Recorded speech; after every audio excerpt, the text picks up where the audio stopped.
دوستو، آج ہم بات کریں گے اللہ کے سب سے بڑے تحفے کے بارے میں، اور وہ ہے دعا۔ انسان جب مشکل میں ہوتا ہے، جب سارے دروازے بند ہو جاتے ہیں، تب ایک دروازہ ہمیشہ کھلا رہتا ہے، اور وہ ہے اللہ کے حضور دعا کا دروازہ۔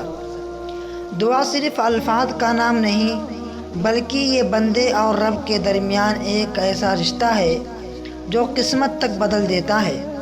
قرآن میں اللہ تبارک و تعالیٰ فرماتا ہے، مجھ سے دعا کرو، میں تمہاری دعا قبول کروں گا۔ یاد رکھیے، دعا کی اصل طاقت یہ ہے کہ وہ دل کو سکون دیتی ہے، امید کو زندہ رکھتی ہے، اور مایوسی کو ختم کر دیتی ہے۔ کبھی کبھی ہم فوراً نتیجہ چاہتے ہیں، مگر اللہ جانتا ہے کہ کون سا وقت اور کون سی چیز ہمارے حق میں بہتر ہے۔ اسی لیے کبھی دعا کا اثر فوراً ظاہر ہو جاتا ہے، کبھی کچھ وقت لگتا ہے، اور کبھی اللہ اس کے بدلے میں کوئی بڑی مصیبت ٹال دیتا ہے۔